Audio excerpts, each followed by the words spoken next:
a significant fall, and the strategic nature of the site would guarantee the town's future importance. After the Romans, Manchester was abandoned until resettled by the Saxons, who moved into the area around the cathedral. Gradually, it became the largest and most significant town in the region. Then something unprecedented and remarkable happened. In the 50 years either side of 1800, it became world famous, the byword for industrialization. Almost every country in the world had their own Manchester. Osaka was not the Manchester of Japan, and then it was the Manchester of England. There were so many textiles, particularly cotton.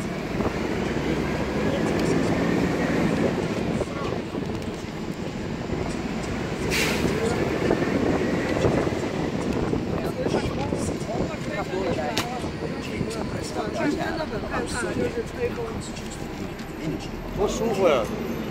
啊，我觉得好憔悴呀。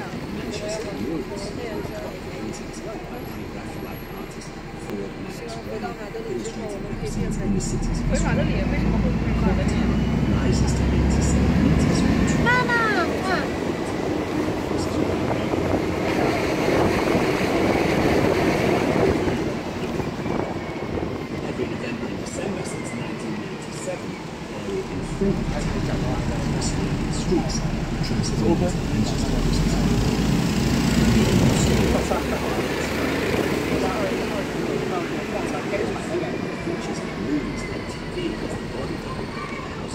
今天的曼彻斯特之行就从观光巴士开始，先带你们来领略一下这种城市的就是那个。感觉跟女生在聊就行。然后2016 Manchester became the first largest council to have majority female. 或者你可以回头跟他们交流一下，想放松点就行，把这些词儿说掉，然后配合一些风景可能关系他开心点再讲啊，开心点，多美，开心着呢。昨天赢球了，皇马。今天的曼彻斯特之行，我们就从观光巴士开始，我们一起来领略一下曼彻斯特的城市。好，没问题。Sandstone building with detached columns of light was the first permanent provincial bank of England from 1846.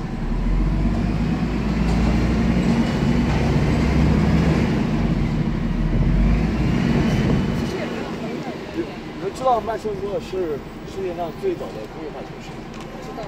对，因为工业化革命起源于英国。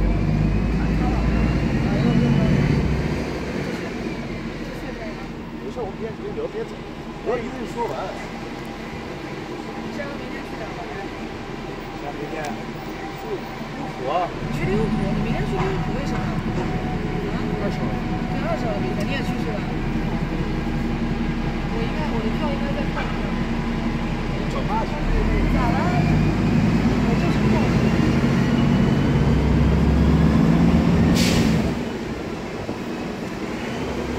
Very large white Portland stone building was built as the offices for the Manchester Ship Canal in 1920. 可以看一下这些建筑，非常充满工业化。 Now occupied by restaurants and shops, including Pretty Green, a shop and gallery, forming a Manchester oasis. In the first floors, Prime Ministers such as William Churchill and George Smith.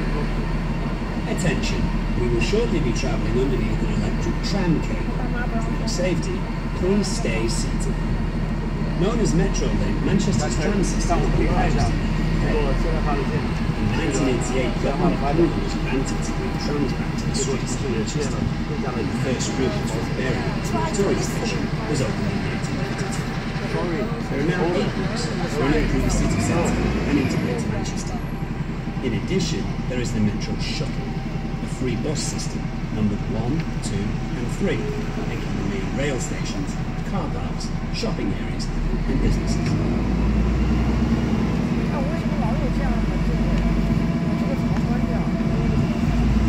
All the banks and former banks on these streets led the area to adopt the half square mile after the square mile financial district in London. Manchester city centre main radio transmitter crowned the city tower, the tallest elevator in the house, 107 metres or 352 feet. 这有个健身房，你知道吗？ Concrete decoration down the side is said to represent early computer circuitry and nod to Manchester's status as a computer pioneer. Think of a lift machine tapped baby in 1928, the first computer tower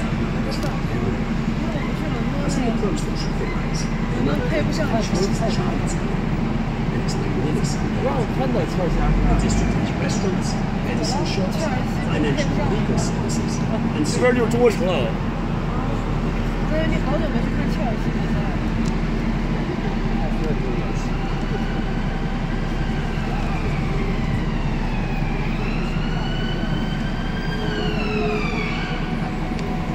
啊，该不看啊！这是我在曼城经常住的一个酒店啊。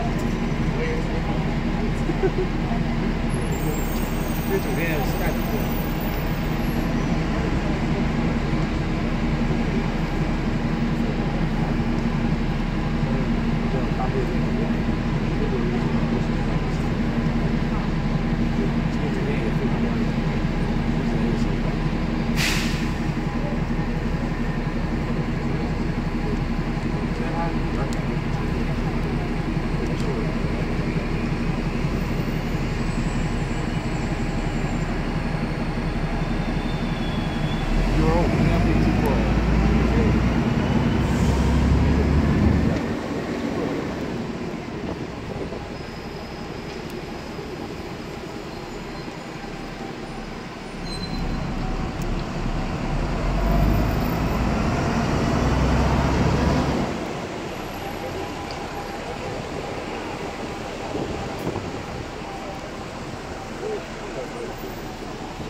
This area around Canal Street comprises Manchester's gay village. Pedestrians street is lined with bars and restaurants. Canal Street was developed when the canal was constructed in 1804. A trade artery running through the city, the first waterway to cross the country, linking the east and west coasts.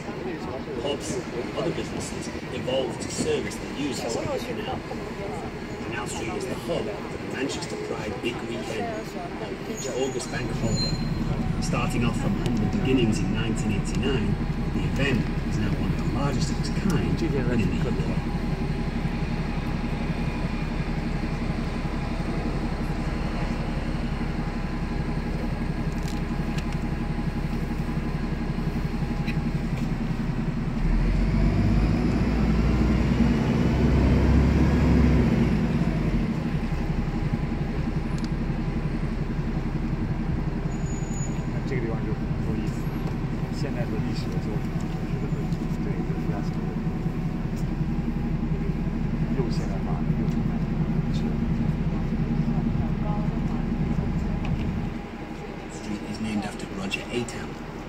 A-Town came to Manchester from Scotland in 1769. In his 20s, Roger married 65-year-old Barbara Minshaw to much scandal, who was one of the Northwest's wealthiest and owner of swathes of land across Manchester. The most prominent building on the street was the mighty Crown Courts complex over the Rochdale Canal. It was designed by Thomas Williams.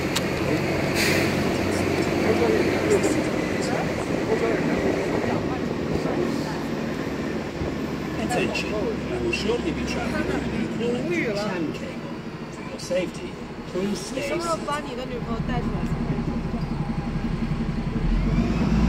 回国。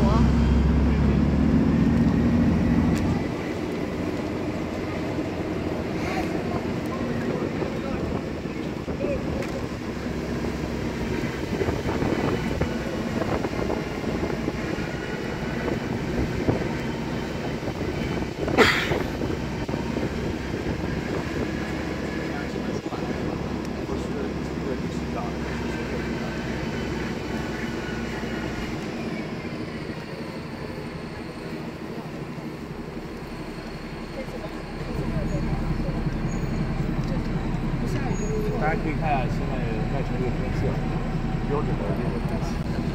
一个放松点，随便讲点。不错，就跟聊天似的。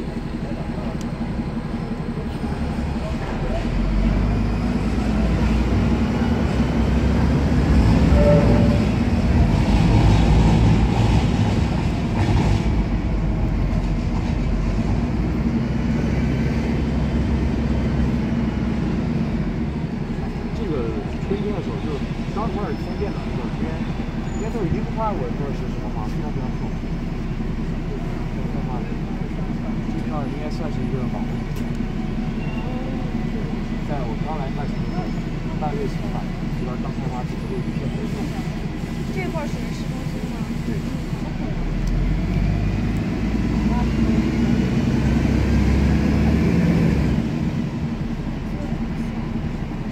整个曼城有2个火车站，这边就是那个维多利亚。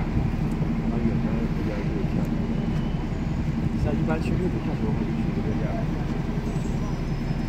去这个伦敦的话，就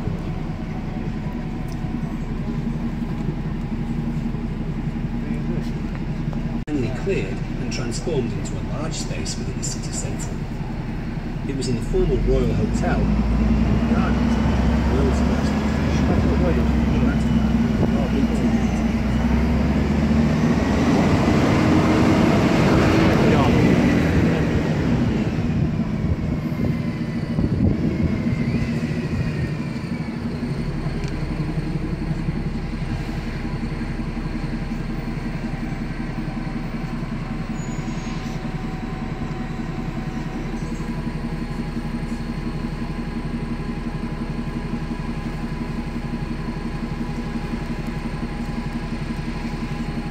曼城可以说也是一个足球场，有2支世界上超强的球队，而且在比赛日的时候，它这些广告牌都会打出说什么，它那个交通牌好像也会打，这个除了城市的整个所有这个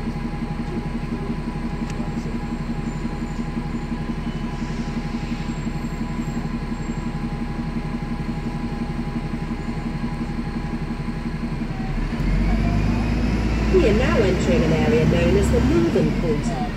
The streets around here, Newton Street, Lever Street and Stevenson Square, are characterised by large converted textile warehouses.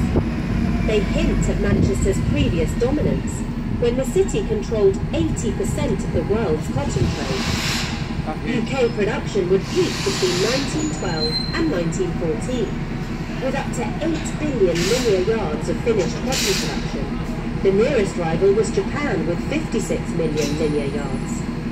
Business declined after World War II, as production rose in countries closer to the raw material and with cheaper labour.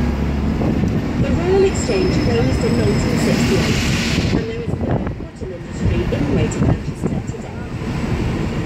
The old warehouses in the city centre still provide strong bones for the city, and have now been converted into apartments, offices, bars and restaurants. Famous Northern Quarter shopping can be found in Affleck's Palace and Manchester Craft and Design Centre. There are numerous live music venues such as Band on the Wall, The Castle, Night and Day and Matt and Fred's. Stevenson Square was previously Manchester's Speaker's Corner start point of marches and parades. Those seeking democratic reform, such as Chartists, union members and suffragettes, would address crowds here. Today, colourful street art makes for a lively scene. Manchester Armadale follows the curve of the roadway on the left. Building commenced in 1972. The area was a patchwork of mostly Victorian buildings, forming a 17th and 18th century layout of streets and houses. This area has been rebuilt in the last couple of decades. On Saturday, June 15, 1996, the IRA detonated a powerful bomb in Corporation Street, causing devastating damage to the Armadale Centre and surrounding areas. There were no fatalities.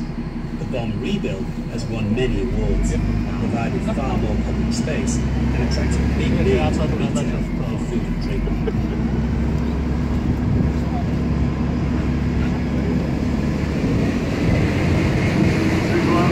曼城这支球队和这座城市其实相似，它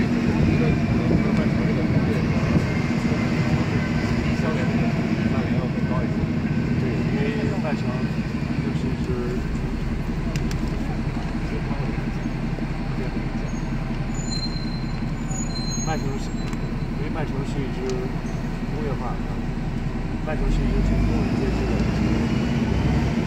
随着现在球队的发展，可以看到球队有一个非常多的胜利，很多的冠军。当然，我们也看到了曼城这样子的一些受到冠军的冠军。相信随着这个小队越接近。Was located on the site of the business premises. Established in 1873. Current premises became the largest city centre newspaper printing house in Europe. 我们可以看一下，这个是非常非常出名的英国的足球博物馆。基本这个所有的各样球队 large building on the left of the tram line is the coin exchange, a fine Edwardian building, mostly from 1903, now home to a wide variety of restaurants. Our next stop is the National Football Museum.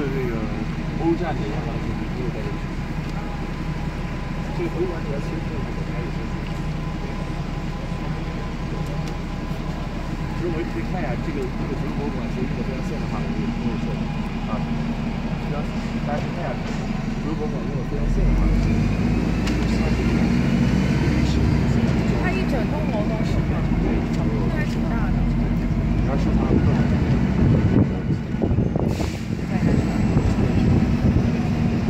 也见证了整个英格兰足球的发展。别来过，我只要路过3次都没有进去。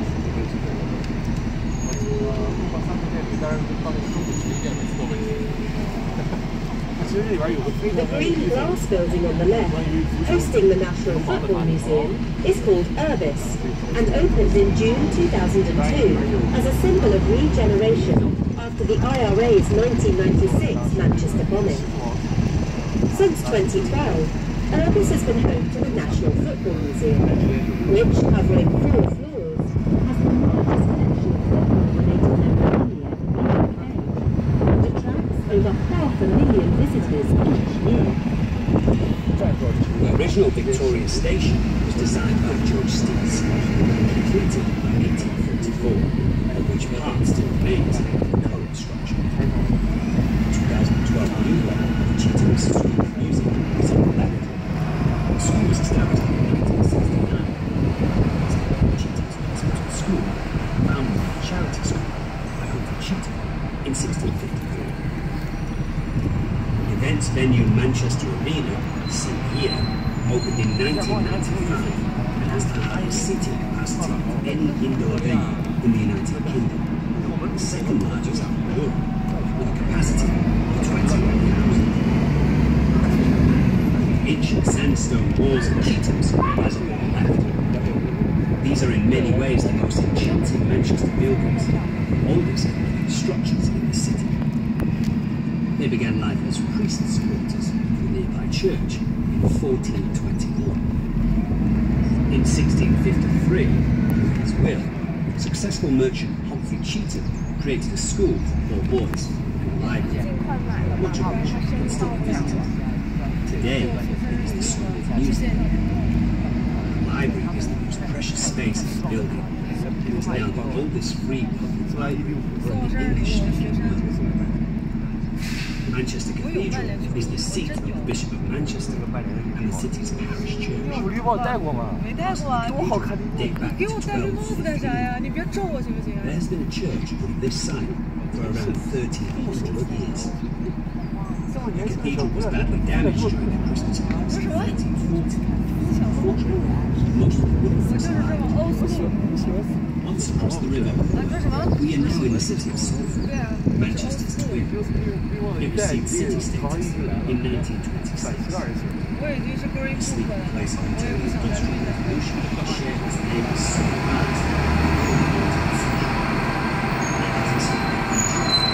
University, he was home to the Port of Manchester. With media city, the city hosts perhaps the largest concentration of workers in Europe.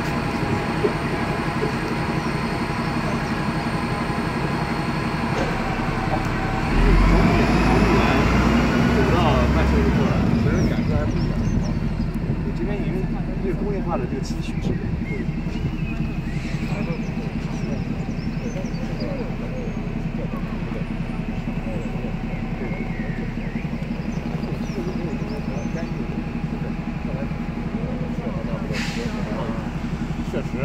确实，这个周围人多，人少的话，其实但是我们这样会议你看不到去爱丁堡的，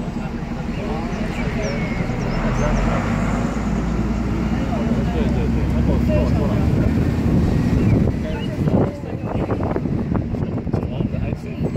提我名字好使，对吧？他确实他因为他是在那个真的就班那边，因为我在跟师姐商量过，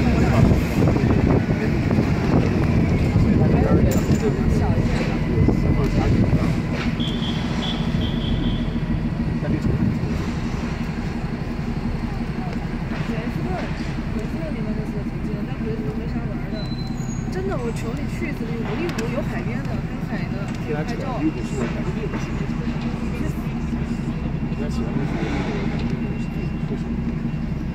这也是可以收身的吗？跟我讲讲。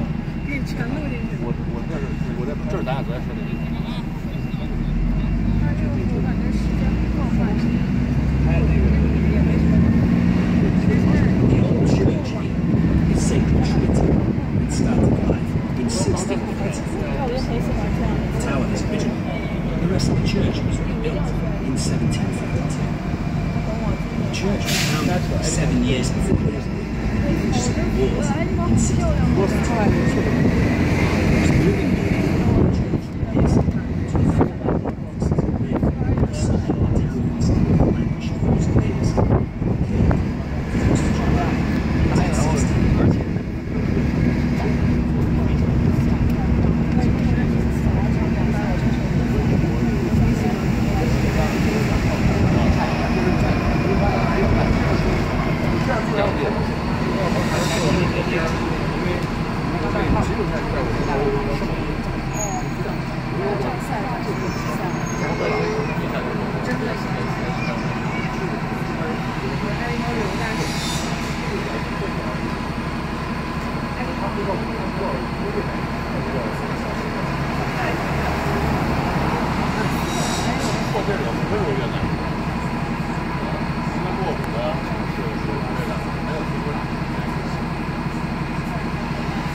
太原的区， UK's vegetable society was reformed in 1847 and still resides in region culture in South Manchester.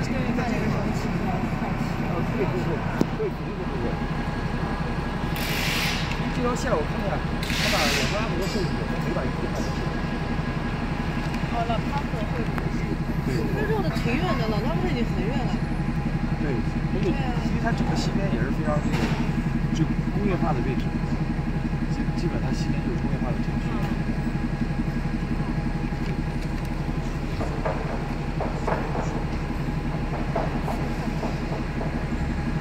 因为最早那个曼城也是个港口城市，然后把。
the elegant central structure and was adapted from a former private mansion called Lark Hill. This is now Salford Museum and Art Gallery.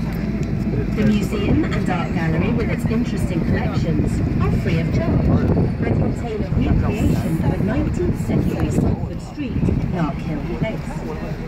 The fierce red building to the left of the museum and art gallery as we look at it was opened as the Royal Technical Institute in 1896 by Henry Lloyd. The institute eventually became the University of Salford in 1967. The 60s buildings to the right comprise part of the university, which has more than 20,000 students. Notable alumni include the comedian Peter Kay and the co-songwriter and guitarist of the Smiths, Johnny Marr.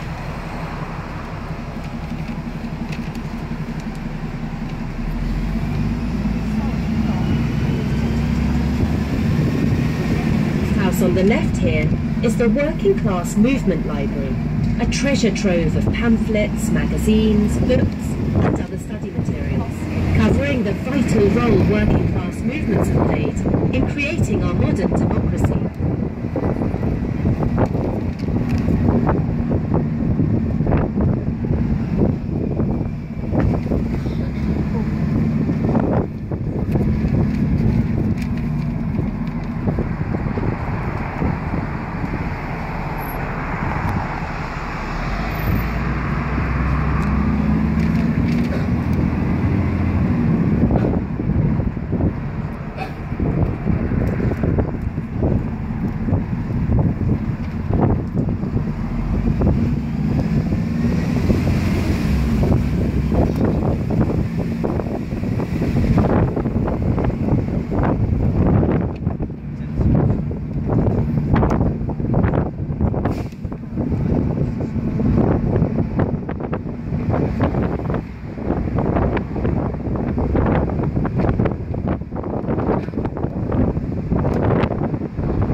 Manchester and Salford are cities of firsts.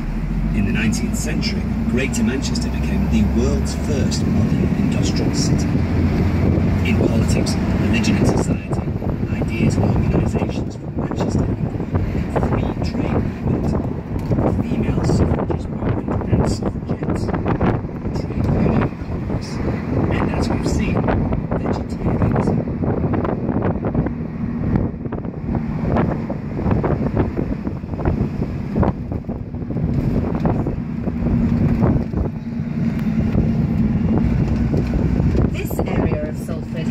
Significantly over the last couple of decades and is now dominated by the intersection of the M602 motorway.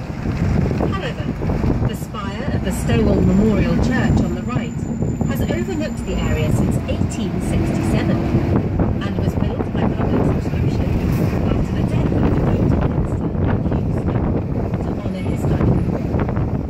The church was closed in 1981 and demolished in 1990. The steeple was retained and actually serves as a telephone mast. We are now approaching the headwaters of Manchester Ship Canal. In 1882, Daniel Adamson, an eminent Manchester engineer, organised a campaign for the construction of a canal to allow ocean-going traffic to sail inland as far as the city. Manchester Ship Canal was the largest single engineering project undertaken in 19th century Britain. opened by Queen Victoria in 1894, the trade the canal generated, together with the largest industrial area of Trafford Park, helped bolster Manchester's industry for decades. In 1983, Salford City Council had acquired 220 acres from the Manchester Shipbuilding Company. The area we were approaching was rebranded as Salford Quays, and redevelopment began in 1985. Between 1986 and 1990, the infrastructure of the docks were modified to create an internal waterway network. Moorings and water sports facilities were provided, and a hotel, cinema, housing and offices were built. The key to success was providing culture, retail and food and drink. In the year 2000, the Lowry Theatre, which was the catalyst for the second and most successful phase of development. Media City UK is the nation's largest concentration of media, principally occupied by almost 2,500 BBC staff, who started to arrive in 2011. Among the buildings is Key House, which broadcasts BBC Breakfast, Match of the Day, BBC Radio 5 Live, and North West Tonight. Then there's Bridge House, where Blue Peter, Mastermind, Dragon's Den, and CBBC are produced. In the main square of Media City UK is a large screen. The dominant building is the studios in strong colours. This contains 7 high-definition studios. One of the studios is occupied by the BBC Philharmonic Orchestra. The next stop is Salford Quays and Media City. You can get off the bus here to explore the BBC and ITV studios, the Imperial War Museum and the Lowry Theatre and Art Gallery, both of which are free to visit.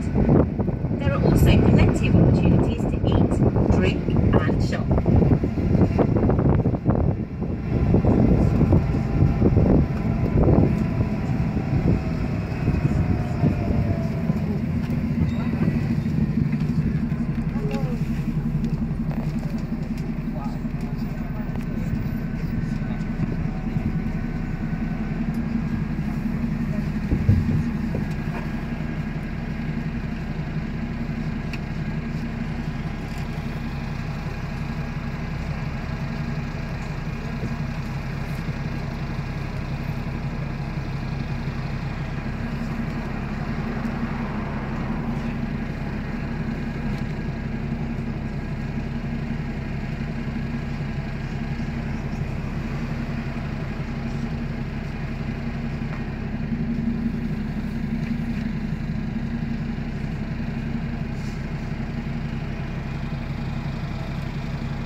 Is free to visit.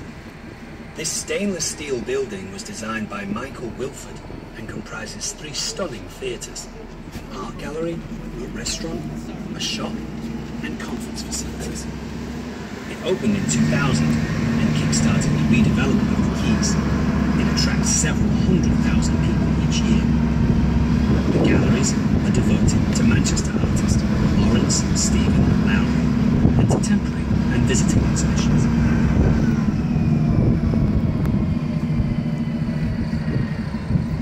Lowry was born in Old Trafford, the home of Manchester United, but was a Manchester City supporter.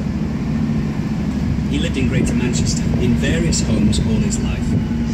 His work gradually gained fame during his lifetime. Their deceptively simple nature and frequently homely themes creating populist appeal.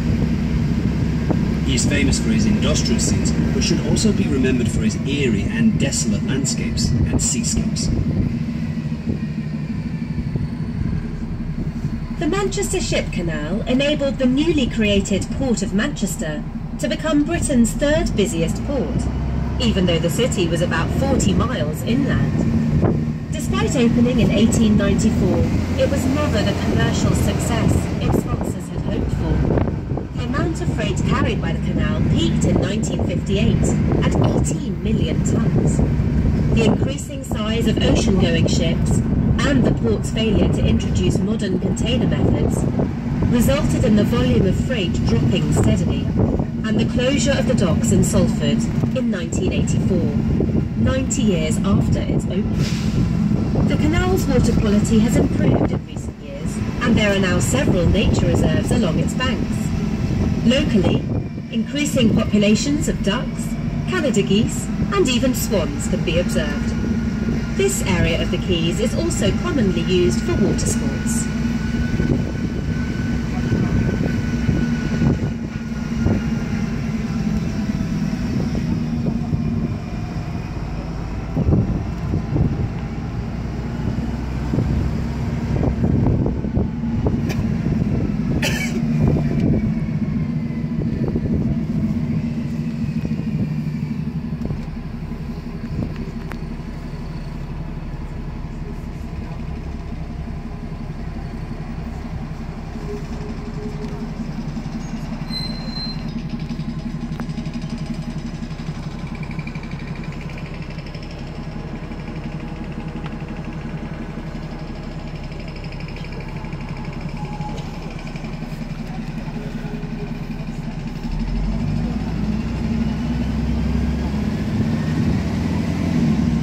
This area of Salford Quays is now one of the most rapidly developing areas of the city, with a mix of retail, business and leisure uses. The 21st century ship canal is symbolised not by ocean-going liners, but by giant projects located along the water's edge, such as the Trafford Centre shopping mall, Media City and towering office and residential apartments. The lower reaches of the canal are still busy with shipping, particularly around the Queen Elizabeth II dock at Easton and the Stanhope Oil Refinery, carrying some 7 million tonnes of cargo, mostly oil, chemicals and grain. But the sighting of a cargo ship in the old Manchester docks area is now a rarity. There are, however, regular sightseeing trips between Liverpool and Salford, operated by Mersey ferries.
In 1998, the bridge was refurbished and fixed in place as part of a scheme to widen the road to a dual carriageway, with the new bridge that we are driving on built alongside.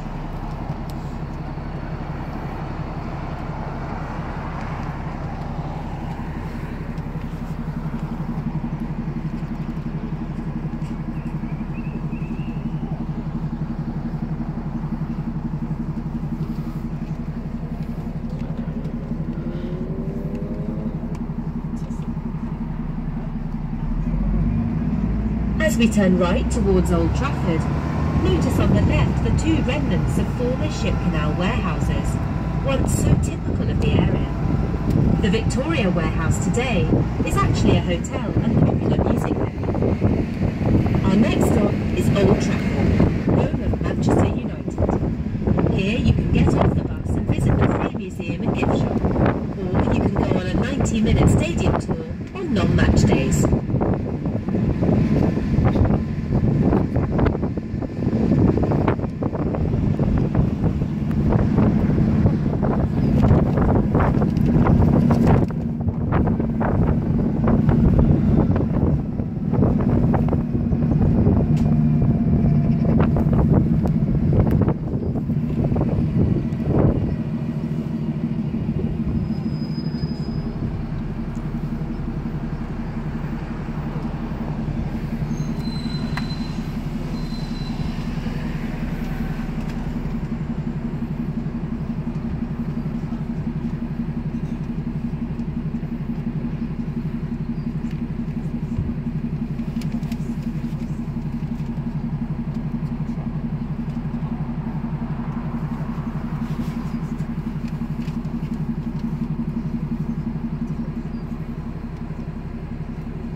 Manchester is far more than football, but certainly football provides Manchester with its 21st century dominant brand.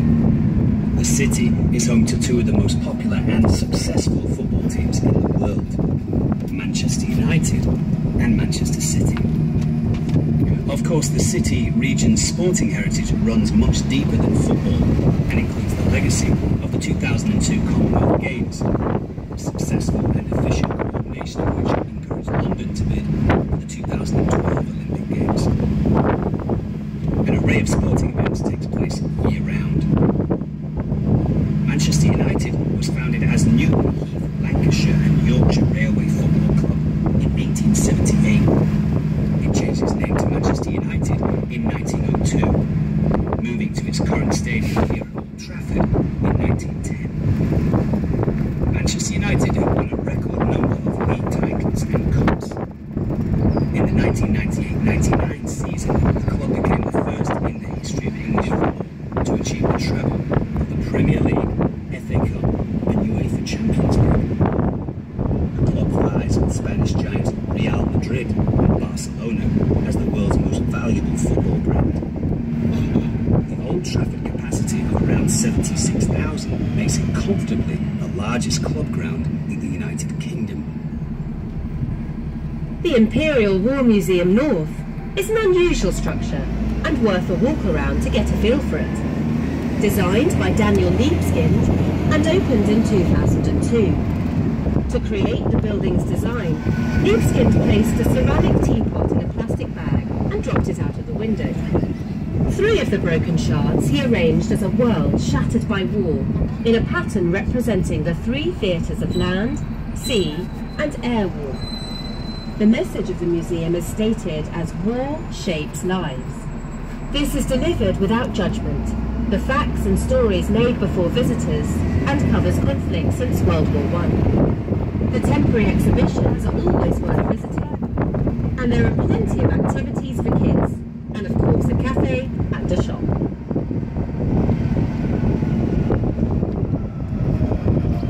Coronation Street is a British TV institution. First broadcast on December 9, 1960, it is the longest-running serialised television drama in the world. The show was only commissioned for 6 episodes, and bosses at Granada TV were certain that it would be a failure.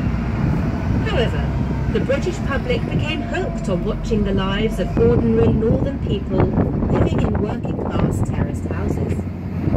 Until the late 1960s, all episodes were filmed within indoor sets at Granada's Quay Street Studios in central Manchester. In 1968, Granada rented a railway yard alongside their studios to erect the programme's first purpose-built outdoor set. In 2014, the show moved to the Quays to form another area of Media City UK, and tours of the set can be pre-booked online.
to the right. Have you spotted the white archways sat seemingly randomly between the main road and White City Retail Park? This was once the home of the White City Botanical Gardens. Trees and plants were brought in from around the world, and the gardens became extremely popular, both with those seeking relaxation and clean air in the city. The site eventually fell into disrepair and was closed in 1982. The archway is the only reminder of the gardens which could have easily become the Kew Gardens of the north.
George's Church, and was designed by Francis Quays and opened in 1828. It has now been deconsecrated and converted into apartments.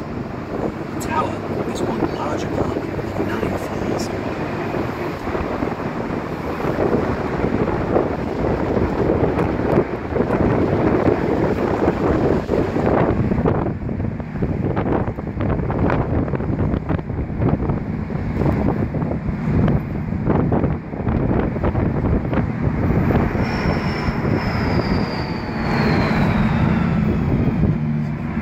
Shown you around Manchester and Salford, you must have noticed the scale of new developments under construction. Multi-billion-pound investment in business, infrastructure and transport is flowing into the city, both domestically and globally. Huge multinational corporations, such as the BBC, have already relocated away from London to Manchester. As Manchester's population continues to soar, so does the demand for new high-rise residential developments, including properties that now dwarf Beaton Tower, for years the tallest building outside London.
approaching Liverpool Road and the Science Museum stop, which heralds the entry into Castle. It is one of the strongest urban landscapes in the UK, a place where the Romans settled in Manchester, and where the oldest industrial age canal meets the oldest passenger rail station in the world.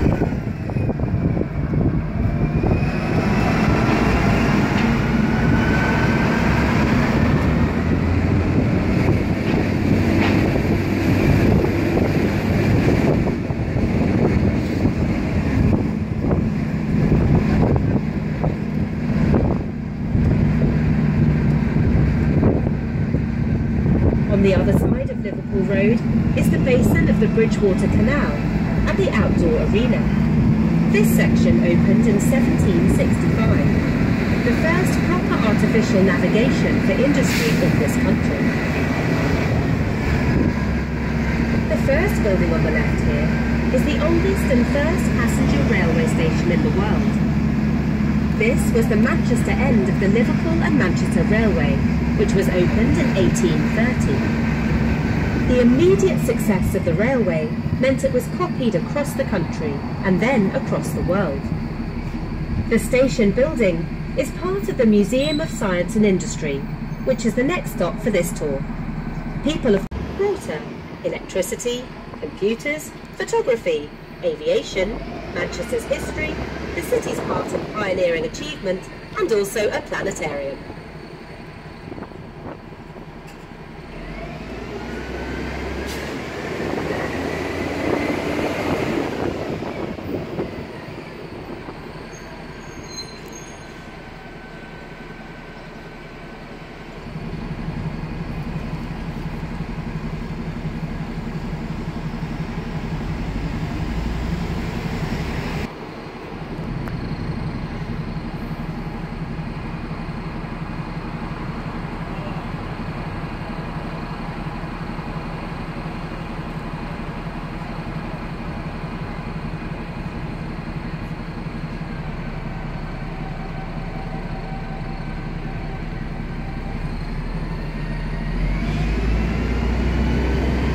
Dominating everything is Beacon Tower by Manchester's Simpson Hoff architects. It is 47 stories tall, was completed in 2006 and cost £150 million, split between the Hilton and private apartments. At level 23 is Cloud 23, the viewing bar and top floor of the hotel. At 168 metres or 551 feet, Beacon Tower is easily the tallest building outside London.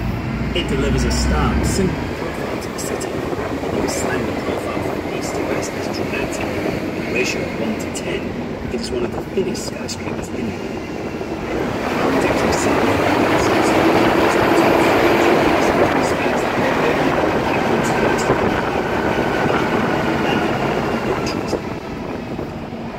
Bridgewater Hall opened in 1996 and was the first freestanding concert hall built in the UK since 1951. It's the home of Manchester's Halle Orchestra, one of the oldest permanent professional orchestras in the world. Manchester Central Convention Complex is an exhibition and conference centre converted from the former Manchester Central Railway Station. The station was the northern terminus of services to London and opened in July 1880. After 89 years as a railway terminus, it closed to passengers in May 1969. It was renovated as an exhibition centre and was opened by the Queen in 1982. It plays a successful and very important part in city life. It is also host to conferences involving the main British political parties. The Midland Hotel was built in 1903 by Charles Trubshaw for the Midland Railway Company. On May 4th, 1904, Charles Rolls met local manufacturer Frederick Royce in the hotel. Together, they created the Rolls-Royce Motor Company. Inside Adam Reed's celebrated French restaurant, diners have included Winston Churchill and General Patton. The Beatles were once refused entry because they were dressed inappropriately. Attention, we will shortly be travelling underneath an electric tram cable. For your safety, please stay seated.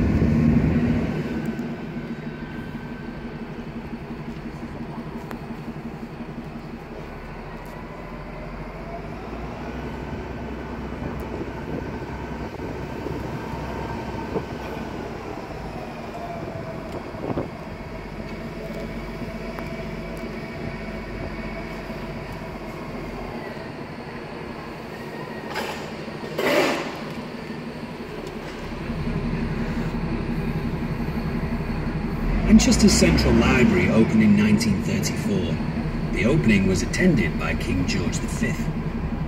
Manchester schoolchildren before the event were given handkerchiefs printed with the brave words, "Knowledge is power." That remains true today, as does the library's popularity. Following refurbishment and reopening in 2014, there have been around 1.4 million visits each year. The two grandest spaces are the entrance hall, called Shakespeare Hall, and the Wolfson Reading Room. The library hosts exhibitions and events. There's a performance space and a media lounge, alongside specialist business, music, and children's libraries.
看。